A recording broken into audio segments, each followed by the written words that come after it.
Today on Locked On Phoenix Suns, the Suns did not give away Cooper Flagg. They fell and sent their pick number 10 to Houston. We'll react to all of it, but much more importantly, how the rest of the lottery affects these here Phoenix Suns. Let's go.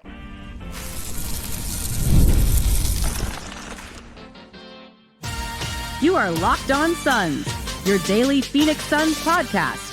Part of the Locked On Podcast Network, your team every day.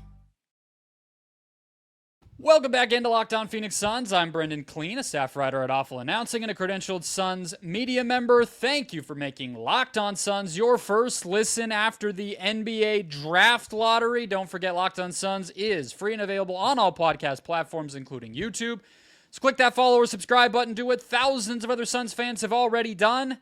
Become an everydayer and get locked on to the Phoenix Suns right here each and every day. Today's episode is, well, hold on. We'll say it's brought to you by our friends at Locked On NBA. Check out the Locked On NBA show. They're doing a squad show, a instant reaction. You can see our wonderful channel manager, Nick, going absolutely bonkers. You'll definitely want to check that out. I think it's going to be on this feed actually for you as well. It's also brought to you by Monarch Money. Take control of your finances with Monarch Money and use the code LOCKEDONNBA at monarchmoney.com for 50% off your first year. Joining me as always to break down this insane 2025 draft lottery, as always from the Wild West Valley, my fellow Suns credentialed media member. How are we feeling, Ben Garcia? I feel like the worst thing that could have happened was Cooper Flagg. Obviously, the Suns get him, and he goes to the Rockets. That was the worst thing that could happen. I do think the second worst thing that could have happened was what happened tonight. Because it's so stupid that an organization that shot themselves in the foot by their own doing, they literally took the gun and just shot themselves in the foot a couple of times and said thank you for it. And they get a do-over. That is so asininely stupid.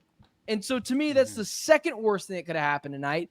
But at least we're not giving away Flagg, and that makes me feel a little bit better. But it's just, I'm just annoyed. So I would have hated it if the Spurs got it. That was feeling very tough. Scary to me. I'm not going to lie to you in that moment, because the prospect of Flagg and Wemby together is absolutely insane. But yes, the Dallas Mavericks do win the lottery, and we'll just get into it here. They jump from position number, I believe it was 11. They had a 1.8% chance of getting the number 1 overall pick, and of course, they do it. Followed by, as you hinted at there, Ben, the Spurs next. They were at the 8th place, 6% chance of the number 1 overall pick, 26% chance of into the top 4. Rounded out by Philly at 3. They had a 42% chance to jump, not super surprising there. And the Charlotte Hornets, who didn't even jump, they actually fell, and they were eclipsed by the other three teams and ended up at 4. So, surprises all around. Cool. This lottery has been bonkers since they reformed it, and this one was probably the craziest. Atlanta last year, it has been one thing after the next, but honestly, I feel worse, Ben, for the teams that were supposed to be up at the top and fell. Utah, number 1, Washington, number 2, New Orleans, number 4. They were just sitting there probably shaking their head at all of this. But, crazy lottery for sure. I mean, middle finger to Utah. They took one of our teams here. I'm not going to act like I'm the biggest hockey fan, but middle finger to them. I don't care. Ryan Smith and company helping take this team out. But just to be clear, I'm not actually sad for the Wizards or the Jazz. No. They're the losers. I do feel sad for the other two teams, because I don't know how you feel, and I tweeted this during that commercial break, but the draft lottery is stupid.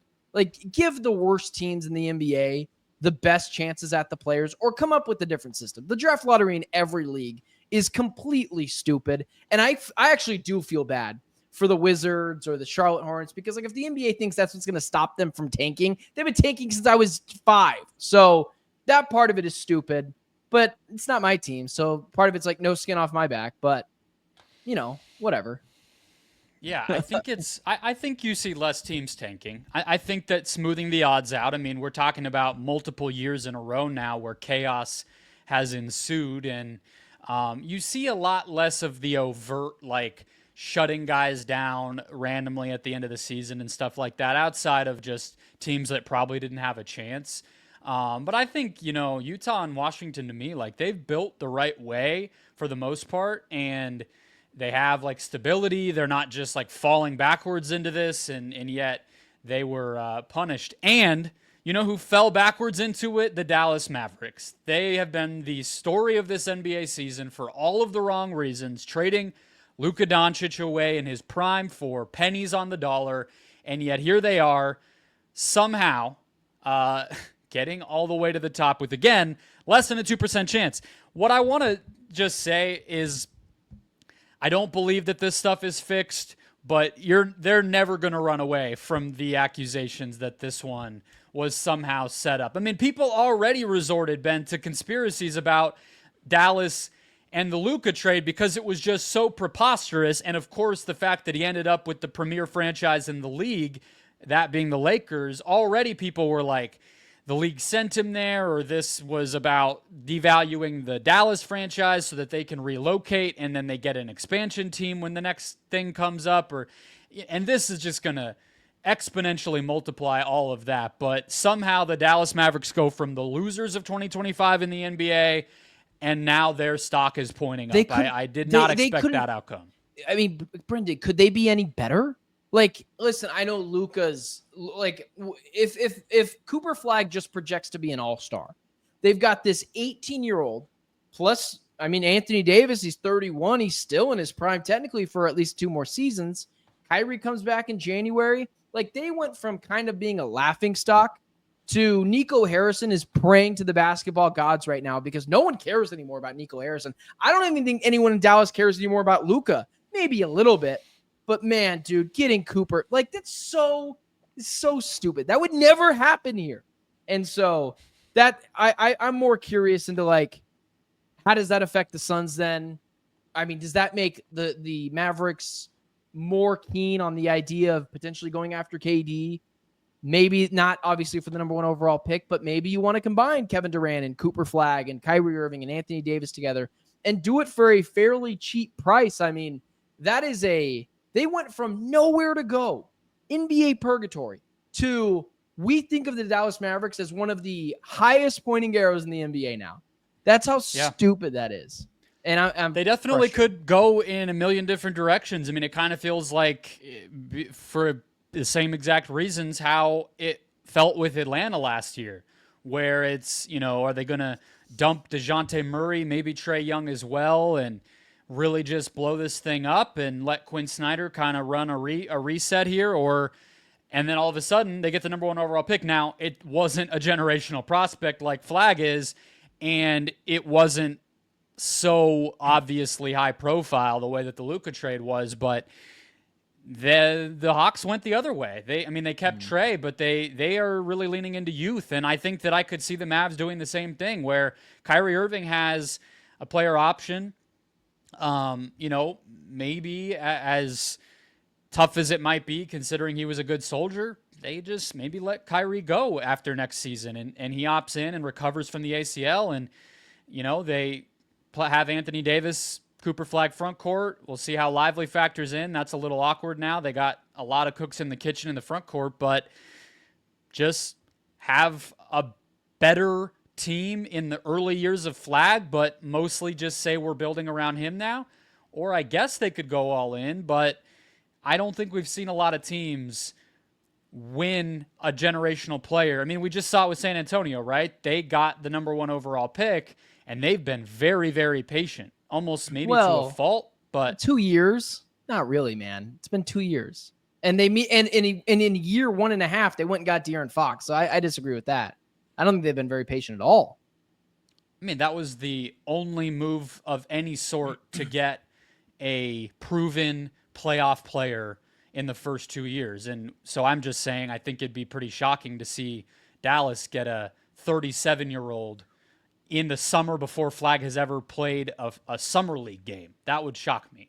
We don't see that very often. Well, listen. Dallas isn't in on the. Oh my God! Could you imagine if Dallas sent the number 1 overall pick to the Bucks for Giannis and they just go full nuclear? They're not crazy. Trading the number 1 overall. It's pick. Nico Harrison. Nobody is trading. Six months ago. Okay. 6 months ago. 6 months ago. Would you have said that they would have traded Luka?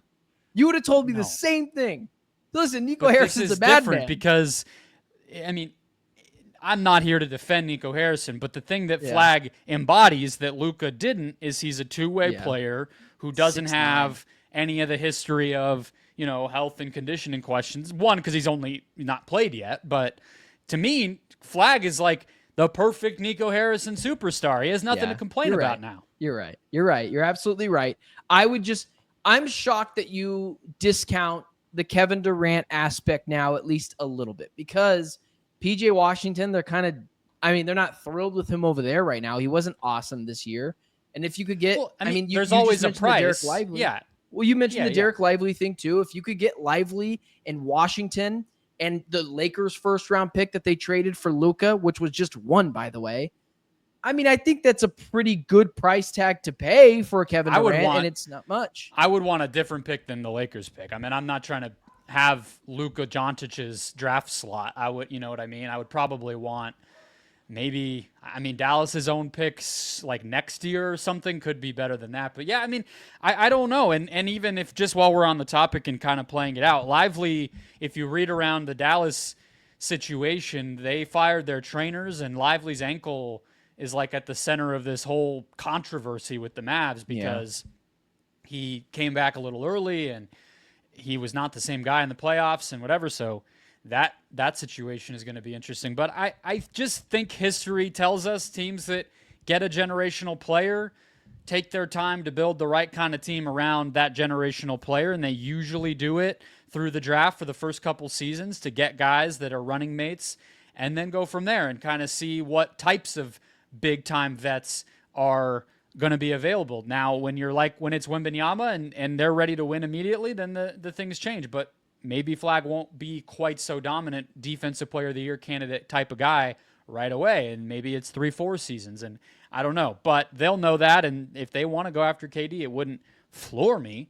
But let's talk about how the Houston side of this changes, because not only do the Suns care about Houston tonight because of the pick that they owe the Rockets, but they're also expected to be in pretty close negotiations with that same team for Kevin Durant. So what changed today with that front? Next. First, today's show brought to you by Hungry Root. Everyone, well, I say everyone in my house. My wife and I are busy. Something going on. It's family. It's going to the gym. It's especially, look, on Mother's Day, we were in Tucson, and then we were up in North Phoenix within the course of like 3 hours. That's how it goes, and it just gets crazy. That's why Hungry Root comes in clutch. It is like having your own personal shopper and nutritionist wrapped into one. They take care of grocery shopping and meal planning for you, offering personalized recommendations based on your tastes and health goals. Here's the deal. It's not even just the cooking, but it's the shopping. It's the thinking. It's the what's healthy, what's an alternative for this and that and the other thing. Hungry Root takes care of all of that, and it's based on what you like. It's not just, oh, this is the healthiest possible version. You've got to eat it, otherwise you're screwed. It takes into consideration the things you actually enjoy eating. So take advantage of our exclusive deal. Try it out for yourself. Get 40% off your first box plus a free item in every box for life by going to hungryroot.com/LockedOnNBA. Code LockedOnNBA. That's hungryroot.com. Code LockedOnNBA for 40% off and a lifetime free item. Today's show also brought to you by Monarch Money.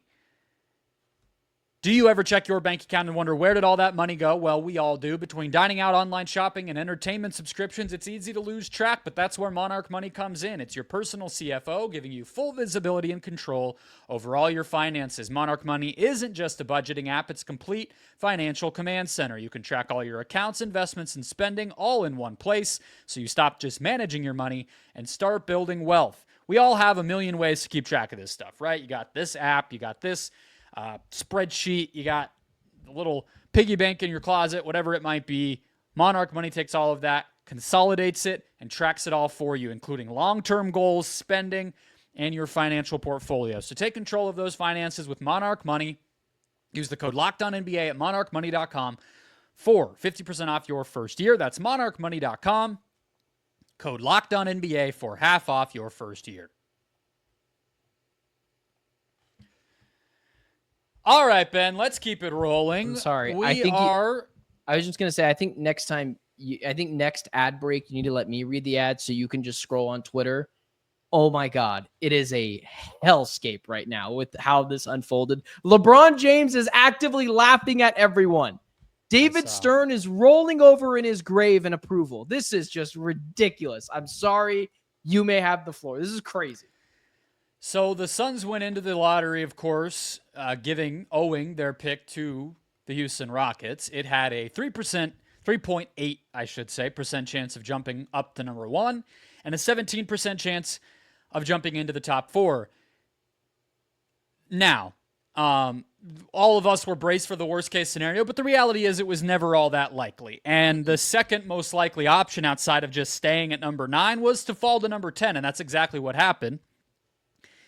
One team, that being the Mavericks, jumped up past the Suns and past the Rockets, and that ended up with the Suns dropping. So Ben, with that being the case, and we're not talking about, could the Suns get the number 4 pick in return for Kevin Durant? Frankly, if they had jumped, I think it would have been almost off the table to get this year's pick. Now it's fallen. It's become a little less valuable. How do you think that what we saw tonight will affect the Suns-Rockets negotiations? I think it makes Kevin Durant to the Rockets not significantly more likely, but it definitely makes it more likely. I mean, if you're everyone talks about the Giannis Antetokounmpo thing. I mean, the draft is a crapshoot.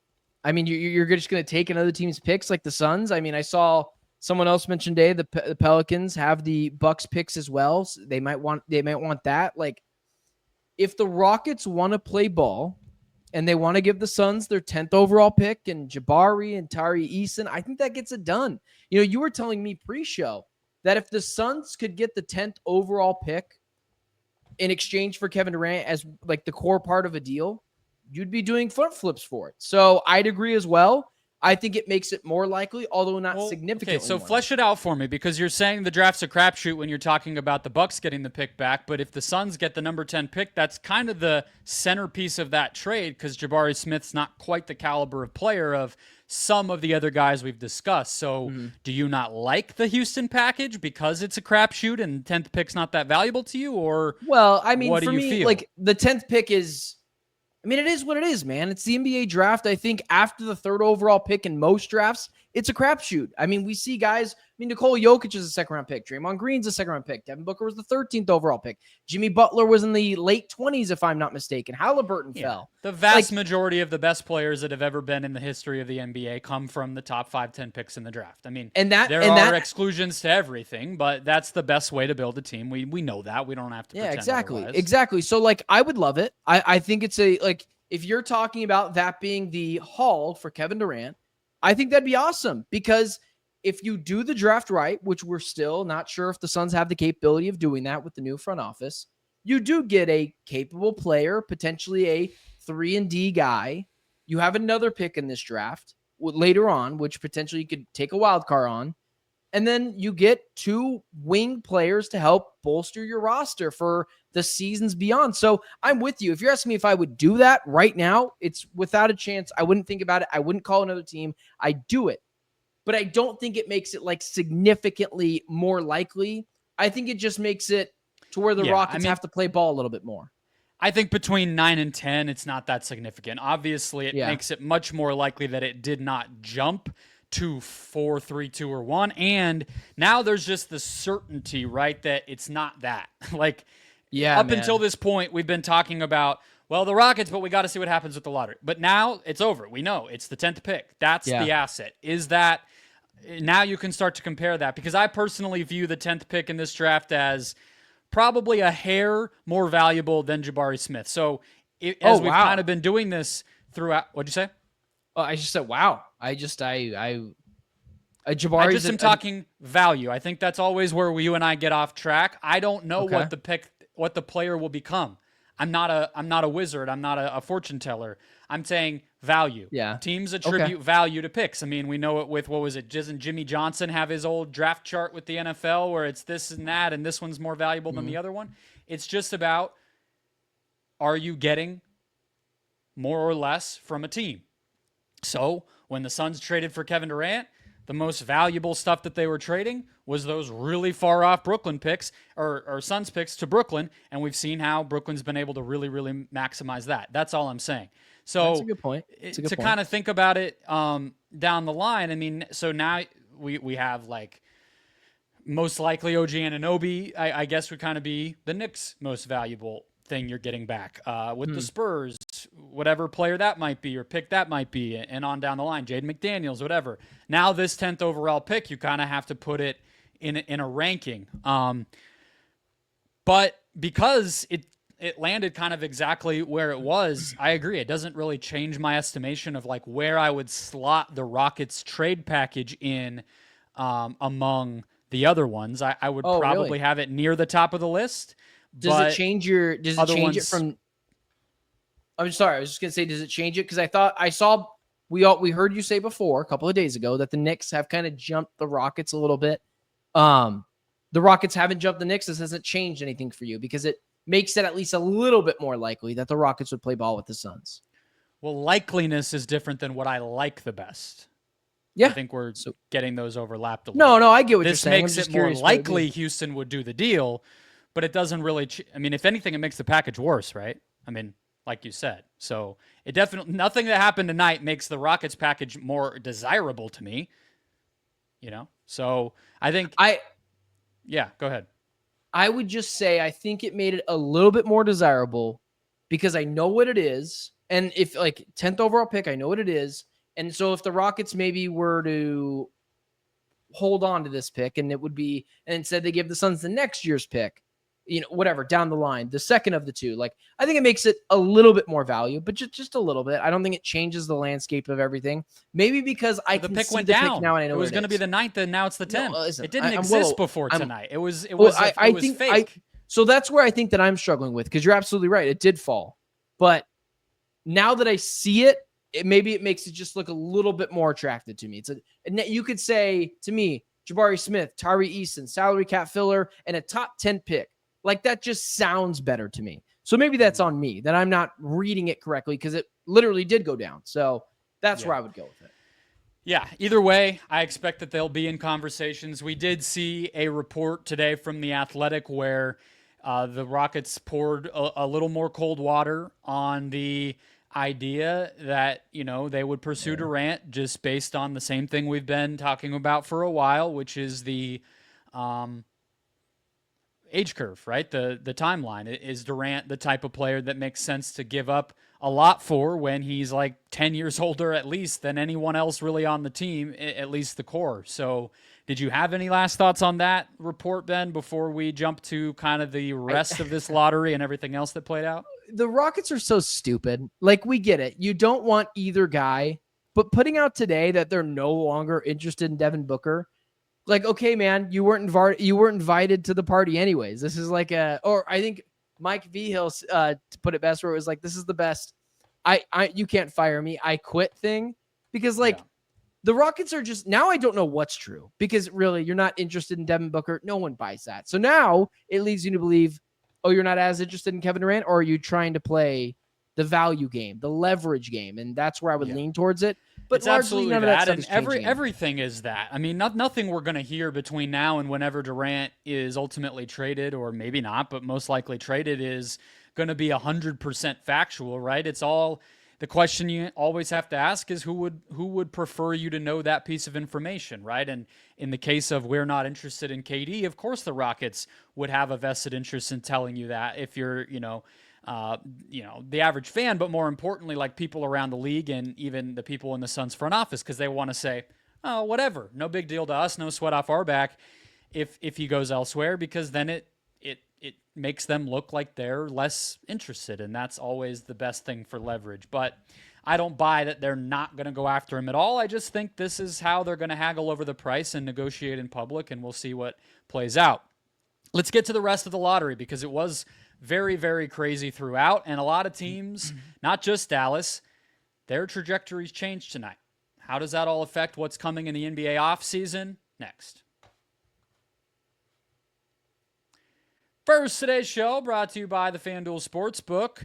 It is that time of year. The NBA playoffs are in full swing, and every night delivers highlight-worthy performances, major momentum shifts, and can't-miss moments.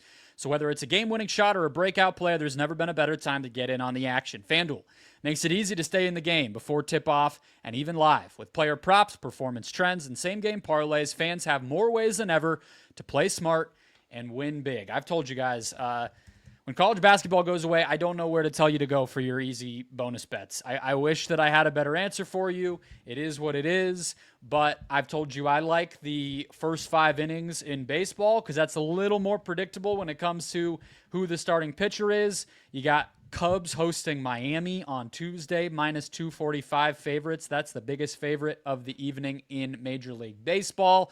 All for $200 in bonus bets with a first $5 bet win.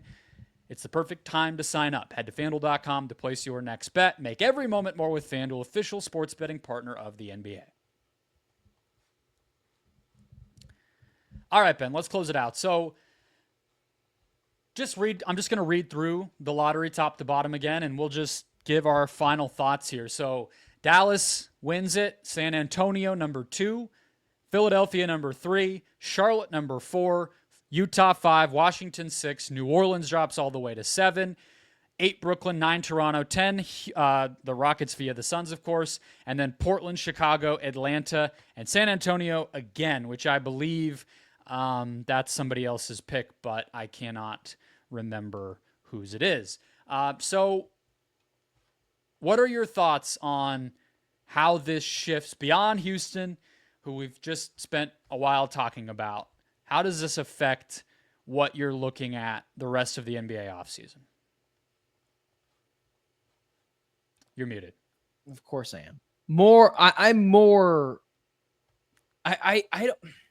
The Spurs are so interesting now, man. Like, if you're the Bucks, I mean, you could go get Giannis. I mean, I think that their avenues are everywhere, and it's not just the Giannis thing. It's like the KD thing. How many more picks do you need? You have Stephon Castle, Rookie of the Year, Victor Wembanyama, De'Aaron Fox is not old. I mean, could they be in the play for KD? Like, this is how it does shake out the NBA offseason, because now you can get KD for the second pick, Keldon Johnson, and like nothing. Like, it's nothing. Like, are you really going to miss another guy? I think the Spurs absolutely are going to be a KD team. We've already known that, right? Like, yeah, but. Yeah. So, yeah, but I don't think the second pick is going to be available for Kevin. Really? Yeah, man. When has that ever happened? You and I.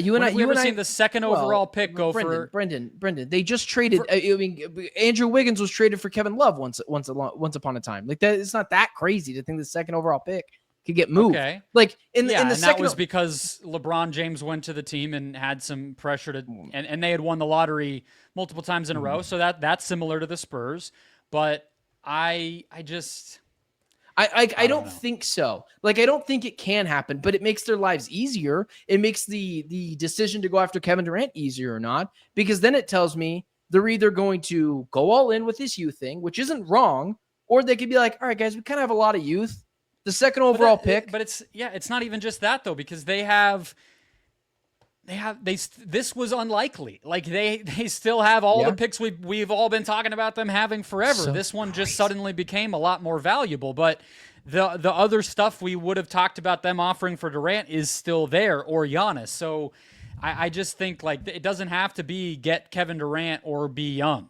Like, they can get Giannis, or they can go get like freaking Lauri Markkanen or some in-between guy, like a Fox type player who's a little bit more of just saying, hey, Wembanyama and Fox and Castle are our best guys. Let's add to that on the edges. You know what I mean? I guess like my thing is, I think there will be teams who are aggressive this summer.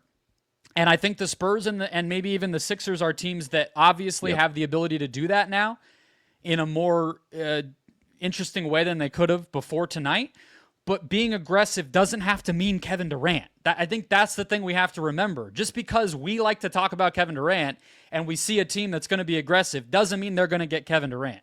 There's a wide gap. Okay, what about the Sixers? Is the 4 pick by the Sixers the most valuable thing? Is it more valuable than OG? It's obviously more valuable than Jabari. If you think the 10th overall pick is more valuable than Jabari, could you? I don't think Philly is a team that makes any sense for Kevin Durant. We don't know when Joel Embiid's going to play next, and they already have 3 max salaries on their books. So unless you're talking about the Suns getting Paul George back, that's what I was going to say. If you go into a full, if I'm the Suns. I don't listen. I'm just throwing out spitballing ideas at this point. Like the opportunities. I get you. I'm just saying no. I would probably say no. Like if you can't get something back with that, because then if you would be asking for 2 of the worst. You're inviting another one of the 3 worst contracts in the NBA. Hey, listen, things change. Maybe the Suns field the offers. They're not out there like they thought they would. And they go into maybe we should trade Booker now mode. And they decide, all right, we're just going to take crappy contracts for a couple of years and build up our young core. Like that's also another avenue. I don't want to do that. I'm just saying like this is how it changes things. Because if the Suns made Devin Booker available, I think any pick after number 1 is 1,000%. That's so. But we have no evidence that they're going to do that. Everyone else. Imaginary. You and everyone else is so wrong about this number 1 overall pick. Like Devin Booker is worth the number 1 overall pick. Like not the Mavericks because they don't need to do that now because it doesn't really make a ton of sense. But like a Rockets or whatever. Say why. Why do you think he's worth the number 1 overall pick? Not just saying that I'm wrong. A team that is because it's kind of hard to do on Twitter. It's 160 characters, but this is stupid because it can't happen anymore, and I don't think it's gonna happen. But 50 seconds for it. If you were the Rockets and you got the number 1 overall pick, you can take the risk of Cooper Flagg being better than Devin Booker because that's what you would be projecting towards if you would deny that pick. But Cooper Flagg could just easily bust. I once upon a time thought Zion Williamson was going to be awesome. I thought DeAndre Ayton was going to be awesome. Neither of them happened. I guarantee you both those teams wish they would have traded. I know the Suns had DeAndre Ayton at that time, but would trade Devin Booker for that player because we can think all we want, but it doesn't mean it's going to happen. Now, again, it's not going to happen anymore. It's stupid, but Devin Booker is worth it, depending on the team. I don't think that's how it works. 28. I think he's 28. It's not like he's a 32-year-old. 28. I don't think it's because he's old. That's not what I'm saying. I'm just saying that, okay, because Ben, like you're saying that, like as we talk about it, we get to this point sometimes as we're talking about all the things about the Suns offseason, like on mic and off mic, where you're like, damn, like the Suns need a surefire path back to getting a legit 1A player. It might not be Book. And so therefore, like, unless he can really get back to what he was 2, 3 years ago, 2, 3, 4 years ago, they might have no chance but to like have to kind of throw, reverse course a little bit and do what it takes to go get somebody like that, which is exactly the argument for why Cooper Flagg is more valuable, because that is exactly the type of trade that the Suns would do if they were to look themselves in the mirror and say, Booker is so close to that level, but he's just not quite there, and he's already making a lot of money. What can we do to be a little more comfortable and confident that we're going to have a player who has a chance to be that? Cooper Flagg is about as good of a bet on that as it can possibly be, which is why Dallas or anybody else would do the same thing and would never trade him for Booker. Dallas isn't going to, because it doesn't make sense anymore, because they don't imaginary need to do that. But regardless, team. I'm not talking about I don't care. Andrew Wiggins, DeAndre Ayton, Zion Williamson. Those are 3 number 1 overall picks who we all thought were going to be better than they were, and they aren't. My point is you get a surefire Flagg number right 2. now is more. It's not in a vacuum. These people have played basketball. We've seen Cooper Flagg. He's better than 2 of the 3 players as a prospect.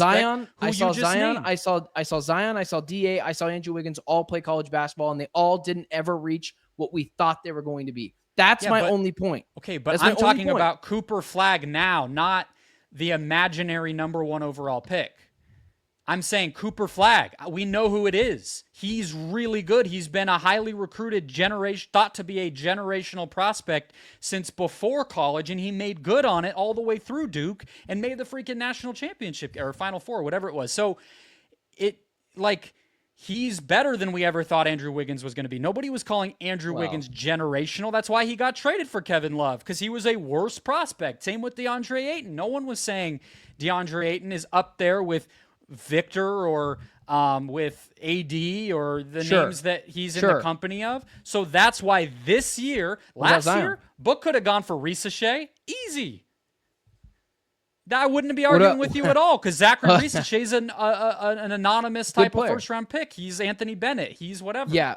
My point is, okay, fine. Forget the other two. Zion, we all thought was going to be generational. The Pelicans... I think up until, and maybe even now, the Pelicans might not trade Zion for Book. That's because the potential is still so great. And you say Book's 28, he's making $50 million, and Zion is making 30, and he's still like 4 years younger than Book, always will be. So Brendon, if the Pelicans called, this is so hypothetical, and we're on a different What use do the Pelicans have for Devin Booker? They could trade him. Who goes for more on the open market right now? Zion Williamson or Devin Booker? Devin Booker. Trading. There you go. Book. If he's a better player. Because Zion has never hit what we thought he was. I said up until recently, and maybe even now, the injuries obviously complicate it. But I'm just saying that you're saying that like Zion didn't reach his potential as a way of saying Flagg might not. But he could not. Zion didn't because he's humongous and doesn't stay in shape. That's not an issue with Flagg. So we just have to be more specific is all I'm trying to say. And we know Cooper Flagg is a really good bet. I'd agree. He's a really good bet. But he's not like a spreadsheet player. It's Cooper Flagg. Listen, he could flame out. He could not be as good as Devin Booker. Let me ask you this. When is the last player we saw be as good as Cooper Flagg in college and flame out, to use your term? When does that happen? Well, flame out. I mean, just like didn't reach their peak, and their peak would be better than Devin Booker's. And Zion Williamson is a clear guy right away. Zion never reached Zion. When Zion has been healthy, he's absolutely better than Devin Booker. That's part of what I'm saying. The tantalizing potential of players like that is always more valuable than a guy that we already know the value of, who's highly paid and not quite that tier of player. Zion, you're right. Zion, when he's healthy and he isn't messing around with corn stars, and he's not, and his health is correct, meaning he's keeping his weight under it. Yes, he's better than Devin Booker. The problem is he never made any of that happen. Now, listen, some of that stuff is off the court things. Cooper Flagg is that minus any of the weight concerns he doesn't have those issues. You're right, but to think so, the odds of him flaming out are really low. I think Cooper is going to be better than Booker. Yes, my argument is just if you were the Rockets, because if you're the Rockets and you want a surefire 2 because you think Amen Thompson could be a 1 and you know Şengün is a 3, so you could do that.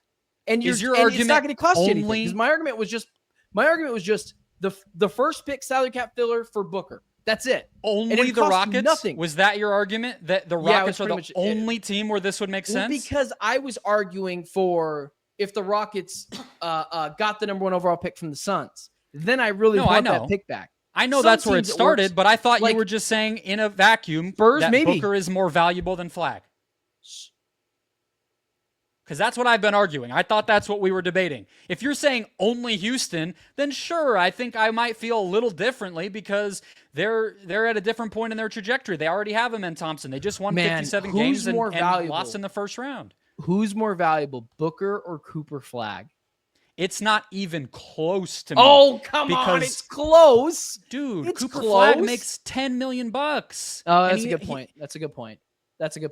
This is what you don't put the money into it.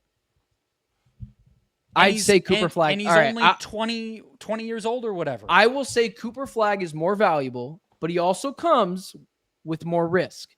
Where Devin Booker is a safer risk, but he does cost a lot of money. So that's a good point. That is fair. My argument was only ever for the Rockets. And if the Spurs got the number 1 pick, I would argue that as well. but they're a little bit younger than the Rockets. Maybe I wouldn't do that either, but it's a fun exercise. All right. But it's like we just wasted 10 minutes of people's time because Booker's not going to the Rockets for Cooper Flag. That is a team right there where I'm like, no, why would they do that?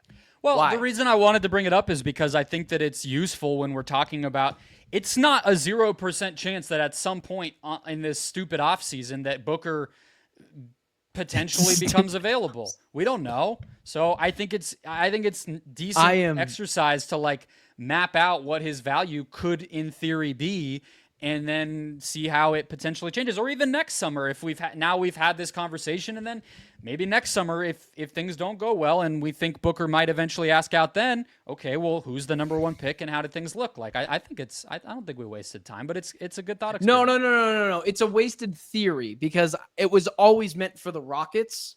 Yeah. And I just never expected 3 teams. Well, the 76ers, you're right, had a decent chance of getting up there. But the Spurs it's just stupid. It's just stupid, and it makes you feel like the Suns should have never traded for KD because these new draft lottery rules, you fall out of it, you could get a chance to get the number one guy. Like, you know what? The one thing that I think this makes me believe is I think teams are going to be less inclined to give up the farm for even a guy like Giannis because they have a down year. They could get the number one overall pick.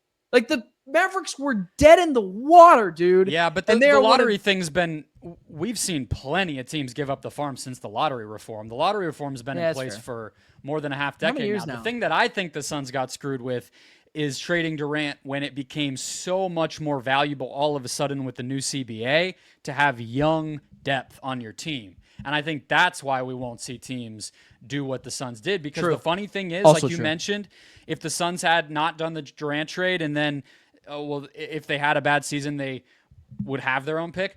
They wouldn't have had a season, and this is not about KD. It's about everything they had to give up to get KD. They wouldn't have had a floor like this if they hadn't done that trade because they wouldn't have had the ceiling either. They wouldn't have been contenders, but they definitely wouldn't have been able to really bottom out like this. The Beal trade, because they probably wouldn't have made the Beal trade too, but yeah, that's how they ended up in this situation, and it's a big part of why I think that number 10 pick is so valuable because even if it's a mediocre role player, it's somebody who's cost controlled for 8 years and is young and can get better. Like that's just so valuable right now. And the Suns have a grand total of one of those players, maybe 2 with Oso. Are you, just last question. Are you pissed? Like I'm pissed. The offseason has it hasn't started yet. I'm so pissed. 2 hours ago, you would have never caught me dead saying I'd rather be the Mavericks than the Suns. This is stupid. And I'm annoyed. I'm frustrated. I'm angry, but it is what it is, man. It is what it is. Whatever. Frustrated by the Mavs side of it. Not nearly as frustrated as if Houston had jumped up. So silver lining. You would have had to find a new co-host, which maybe some people might have liked, but I would have drowned myself in my bathtub. I would not have woken up the next day. That'll wrap us up. Hit follow, subscribe if you haven't already. We'll be back with you throughout the week as the Suns are also set to hire a new coach sometime soon. Maybe we'll finally hear some concrete names. Keep it right here. We'll talk to you tomorrow.